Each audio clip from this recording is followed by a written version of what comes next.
I am Ferdinand Marcos, and I am the President of the Republic of the Philippines.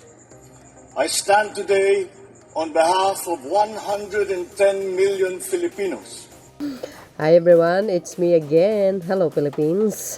Today is August 17, 2026. Oh guys, we have a rumors.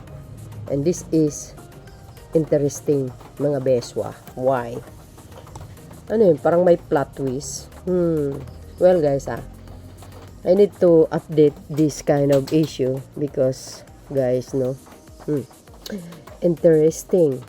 Kasi ano tayo dito no? Kumbaga, total package tayo sa mga updates natin. Ma-showbiz man yan, o ano man yan, ma-issue man yan, or politics man yan. All over the world. And this is my latest updates sa inyo, mga beswa. OM goes.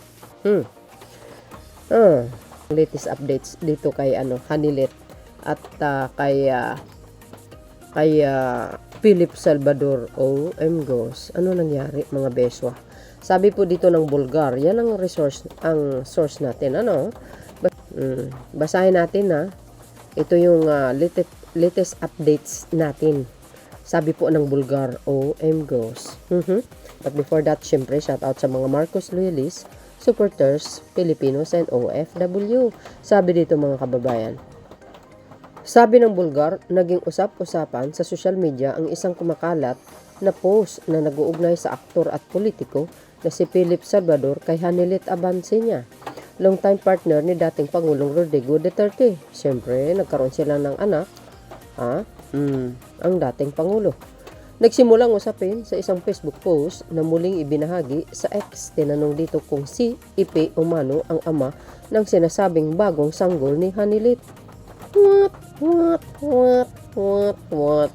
OM goes. Ano ba yan?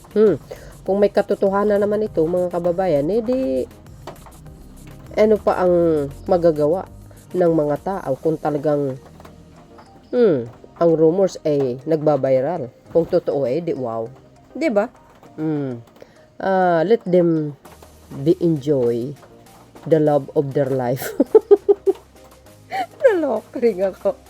Sabi dito guys, agad itong umani ng iba't ibang reaksyon, biro at komento mula sa mga netizen. Wala namang pahayag sina Salvador at Abansina tungkol sa naturang usapin. Basahin ang buong detalye sa comment section. OM goes. Nako mga bes, ano po ang nangyari? But it's okay. As long as they love each other, then let them enjoy their love. Oh my gosh. Yan na, Bulgar Naku po, showbiz tayo ngayon naman, mga beswa. Philip Salvador inuugnay sa partner ni PRRD. OM go. Sabi po dito, no, para kompleto detalyado, basahin nga natin ano ang mga kaganapan, mga beswa. Sabi po, but before, siyempre, natin basahin ang buong details. Tingnan nga natin yung mga nagko-comment. Pasaway din yung mga mga netizen Akyat bahay yarn. Ay, nako, natatawa lang talaga ako, guys. Kaya pala, kunwari, bring him home, itong si Ipe, yun pala may balak. Ay, may balak pala si paring Ipe. Koloka. Na pa, bayan, tuloy, gumanti si Ipe. Ipinahiya kasi siya ni Digong sa isang campaign meeting nila.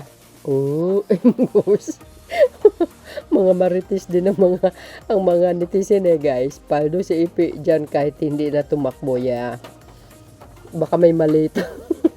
Hindi, joke lang. Sa lisigang. Naloka ako. Akyat bahay gang. Nako, when Digong is away, Ipe will play.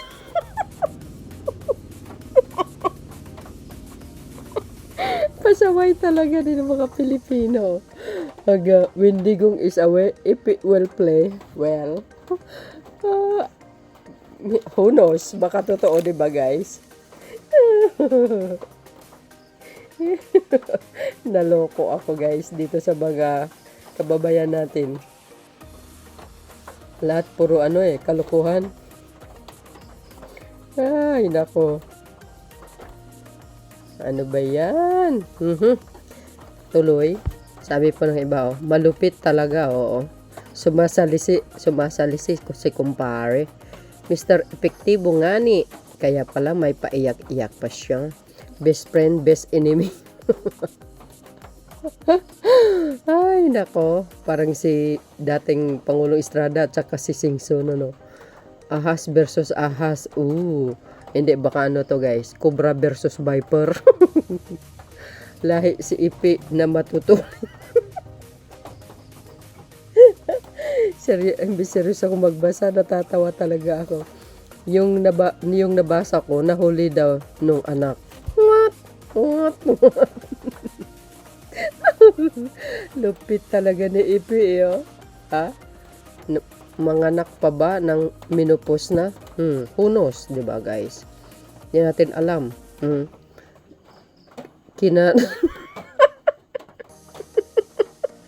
Nagmumura pa. Sabi dito ni paring Rudy Akol. Kinana ang kanyang amo. Iba na talaga ang subok na matibay sa subok na. Gay. Kasta lang Ipi. Kapag abnormal anak ni Ipi, iyan, agay. Kaya naman pala, ha. Kung ano-ano na lang. This is the reality of the human being, mga kababayan. Kaya pala close sila. Tirador ng kaning lamig. Alam, natatawa talaga ako sa mga netizen, sa mga komento nila. Magpinsan yan sila. Ay, naku, marunong pumili si Paldo. Oo nga naman, dapat paldo, hindi palyado. Hala, may ganun pala. Magkasen po sila. Hindi natin alam baka, di ba? Ayan na. Nadali ng mangmamanok. Ay, naku po. Guys, natatawa talaga ako. 50 years old na si Madam. Bring him honey in my home. Palayari ang karton at paldo ang Ipi, agay. Kung wari lang pala, paiyak-iyak na makulong si Digong. Yun pala, iyak sa tuwa kasi masalo niya ang asawa, agay. Yan ang tinatawag na kapag laos na kahit sa patalim kumakabit. Akala ko sa Bombay. Pagipit sa Bombay kumakapit. Nagkakaunggoy. Ay, naku po. Ano ba yan guys, no? Dati kapatid ng dating presidente, pero ngayon asawa naman ng dating presidente. Kaya sayo ko, bulgar tabloid na tabloid ang balitaan. Kaya nga bulgar ang guys, ang source natin, kaya ganun Sabi po dito sa sabi dito ng Bulgar, shock ang mga netizen sa chikang lumalabas na nag-uugnay kay Philip Salvador at kay Hanilita Tabansinya, ang long-time partner ni former President Rodrigo Roa Duterte, agay. May nag-report kasi sa X, dating Twitter, nag-iisang post sa Facebook, FB. Says the FB post, so totoong si Philip Salvador nga ang tatay ano ang nagiging relasyon ni Jos Aquino Salvador kay Kitty Duterte at sa new baby. Tanong ng mga report sa kanya, caption sa X, hoy ano to?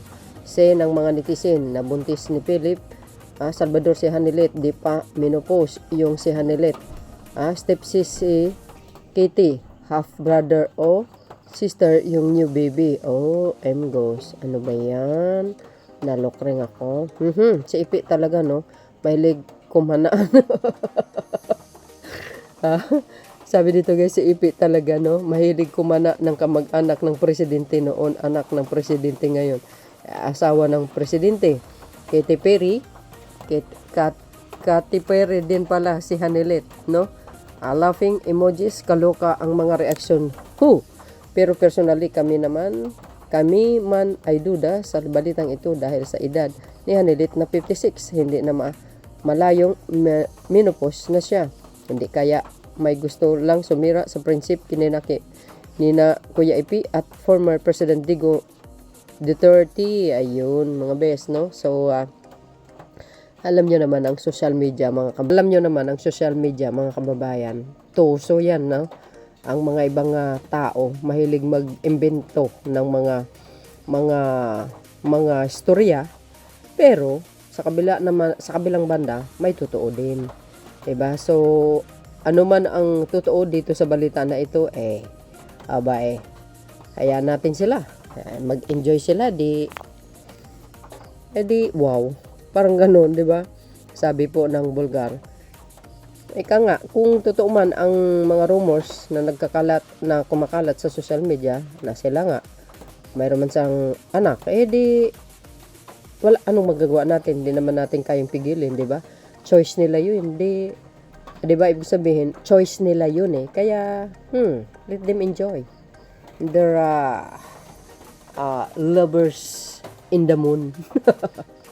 So yun mga kababayan, ang aking pinaka-latest updates. Thank you guys for watching. See you again in my next upload. Bye bye and babush. God bless Philippines. There's more. Bye everyone.